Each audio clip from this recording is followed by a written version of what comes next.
அனைவருக்கும் வணக்கம். மூட்டு தேய்மானம் வருவதற்கு நம்ம பல காரணங்கள் சொல்கிறோம். இதில் ஒரு முக்கியமான காரணம் இந்த உடல் பருமன் அதிகமாக இருப்பது. பல பேர் கேட்கக்கூடிய கேள்வி. பொதுவாக இவர்கள் மூட்டு தேய்மானம் அல்லது மூட்டு வலியோட நம்மளை தேடி வரும் பொழுது அவர்களுக்கு எல்லா ட்ரீட்மெண்ட்டும் முடிச்சுட்டு பயிற்சிகள் எல்லாம் நம்ம சொல்லிட்டு கடைசியாக அவங்களுக்கு உடல் பருமனை குறைப்பதற்கான சில அறிவுறுத்தல்களும் இருக்கும்.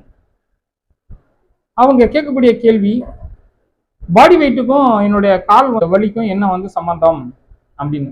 நம்மளுடைய கால்கள் தான் நம்மளுடைய உடல் எடையை தாங்குது.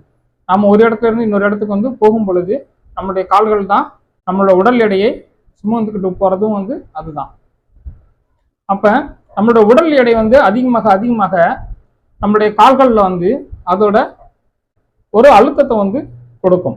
ஒரு எடுத்துக்காட்டாக சொல்லணும் அப்படின்னீங்கன்னா, நாம் 20 கிலோ அரிசி மூட்டையை நம்ம தோள்பட்டையில் வச்சு தூக்கிட்டு போகும் பொழுது நமக்கு கால்கள் டயர்டாக ஆரம்பிச்சிடும். அந்த தசை பகுதிகள் சோர்வாக ஆரம்பிக்கும். மூட்டு பகுதியில் நாம் ஒரு டயர்ட்னஸ் ஃபீல் பண்ணுவோம். இது என்ன அப்படின்னீங்கன்னா, நம்மளுடைய கால்கள் இயல்பாக ஒரு உடல் எடையை தூக்கிக்கிட்டு நடந்து போயிட்டு வரும் பொழுது அதற்குரிய அந்த பலம் அங்கே இருக்கக்கூடிய தசைகளுக்கு இருக்கும். இதுவே திடீர்னு நாம் சற்று அதிகமான ஒரு எடையை தூக்கிட்டு நடக்கும் பொழுது அழுத்தம் முதுகு தண்டுவடம் மற்றும் முழங்கால் பகுதிகளில் தான் ரொம்ப அதிகமாக இருக்கும். அப்போ நம்மளுக்கு முழங்கால் பகுதியில், அதுவும் மூட்டு பகுதியில் அழுத்தம் இருப்பதோடு மட்டுமல்லாமல் தசை பகுதியும் வேகமாகவே டயர்டாக ஆரம்பிச்சிடும். இந்த உடல் எடை அதிகமாகுவதற்கும் கால்கள் மூட்டு பகுதிகள் சீக்கிரத்தில் எலும்பு தேய்மானம் ஆரம்பிப்பதற்கும் என்ன விதமான தொடர்பு இருக்குன்னு நம்ம புரிஞ்சுக்க முடியும். உடல் எடை அதிகமாகுவதற்கு நம்ம நிறைய காரணங்கள் நம்ம சொல்கிறோம். செடன்டரி லைஃப் ஸ்டைல் இதுதான் இன்னைக்கு முக்கியமான காரணம். இந்த செடன்டரி லைஃப் ஸ்டைலில் தான் நம்மளுக்கு உடல் எடை அதிகமாகுது. அதே நேரத்தில் தசைகள் வீக்காக போயிடுது. உடலுக்கு தேவையான சத்துக்களும் கிடைக்காம போயிடுது. உடல் எடை அதிகமாகுவதற்கு முதல்ல முக்கியமான காரணம் நம்ம அதிக அளவுக்கு ஜங்க் ஃபுட் எடுத்துக்கிறது. ஜங்க் ஃபுட்னா நம்மளுக்கு என்னென்னு தெரியும். உடலுக்கு தேவையில்லாத தீங்கு விளைவிக்கக்கூடிய அதிக கெட்ட கொழுப்பு உள்ள பொருட்கள், அந்த மாதிரி இருக்கக்கூடிய உணவுகளை தான் நம்ம ஜங்க் ஃபுட்னு சொல்கிறோம். ஸோ இந்த கெட்ட உணவுகள் உடலில் எடுத்துக்கிற பொழுது உடலுக்கு தேவையான நல்ல நுண்ணூட்ட சத்துக்களும் கிடைப்பதில் பெரிய பிரச்சனை ஏற்படும். மிக முக்கியமாக தாது உப்புக்கள். இந்த தாது உப்புக்கள் நம்ம சொல்லும் பொழுது குறிப்பிட்டு சொல்லணுமா, கால்சியம் தான் மிக மிக முக்கியம். சாப்பாட்டில் ஜங்க் ஃபுட் அதிகமாக எடுத்துக்கிட்டோம் அப்படின்னீங்கன்னா கால்சியம் குறைவாக இருக்கும். அடுத்து செடன்டரி லைஃப் ஸ்டைலில் நம்ம அதிகமான உணவு எடுத்துக்கிற பொழுது உடல் எடை கொஞ்சம் கொஞ்சமாக கூடுறதுனால நமக்கு நடையில் சில பிரச்சனைகள் இருக்கும். நாம் ரொம்ப தூரம் நடந்து எந்த ஒரு வேலையும் அதிகமாக பார்க்கறது கிடையாது. அப்போ கால்களில் இருக்கக்கூடிய தசைகள் பலவீனமாக இருக்கும். ஏன்னா இவங்க காலையில் தூங்கி எந்திரிச்ச உடனே அவங்களுடைய பர்சனல் ஒர்க்கை முடிச்சுட்டு சாப்பிட்டுட்டு நேராக ஆஃபீஸ் தான் போகிறாங்க.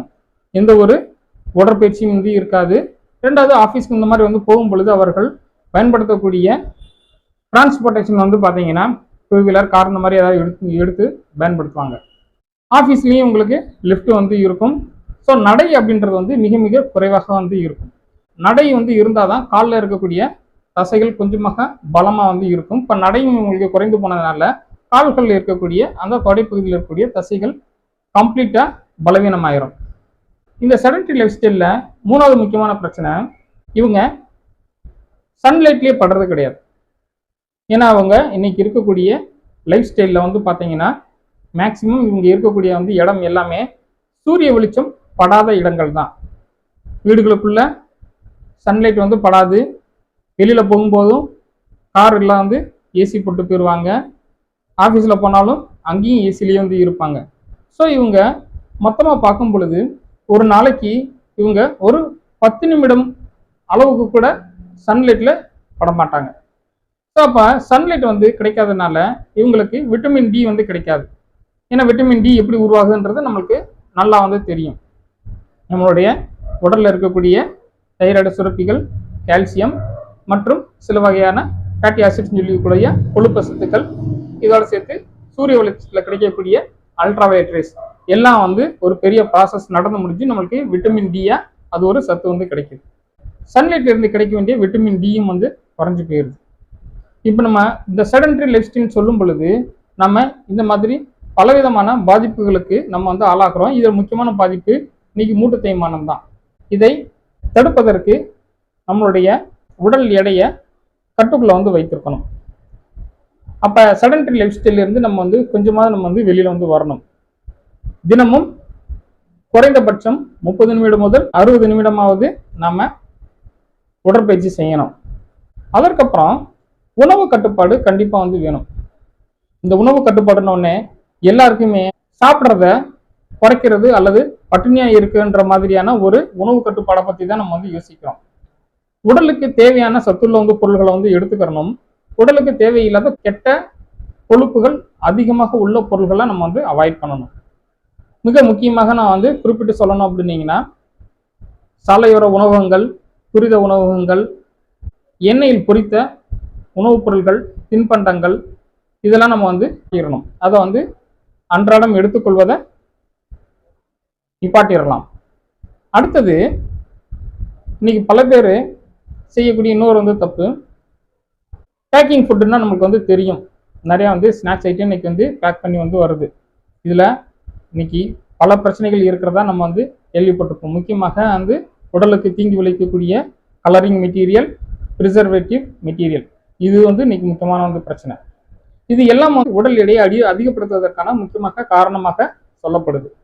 இந்த பேக்கிங் ஃபுட்டு, பேக்கரி உணவுகள், இந்த பேக்கரி உணவுகள்லையும் வந்து பார்த்தீங்கன்னா இதோடைய முக்கியமான மூலப்பொருள் நம்ம வந்து எடுத்துக்கும் பொழுது மைதா மாவு தான் நம்ம வந்து அதிகமாக பயன்படுத்துறத நம்ம வந்து பார்த்துருப்போம்.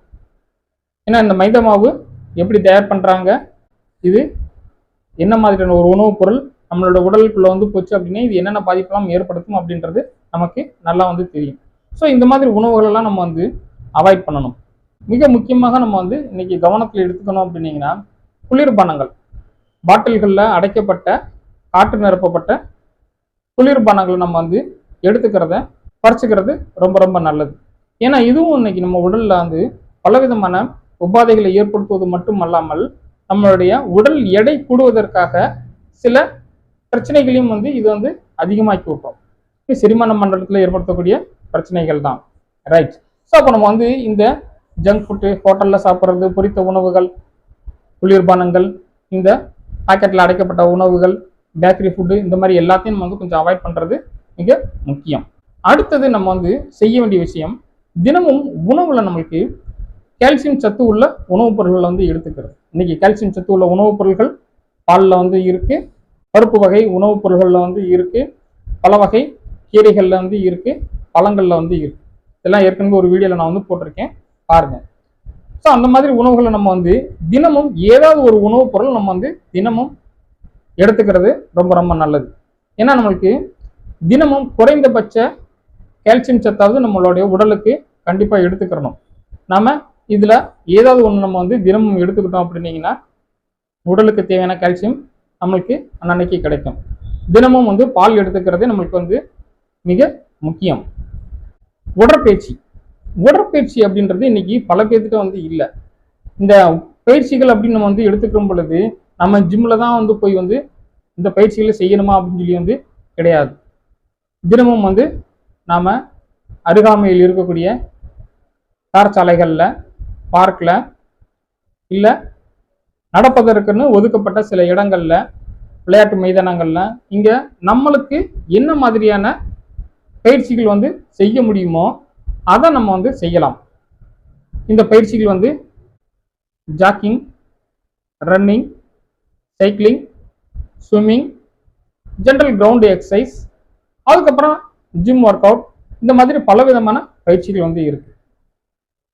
இது போக மெடிடேஷன், யோகா போன்ற பயிற்சிகளும் நிறைய வந்து இருக்கு.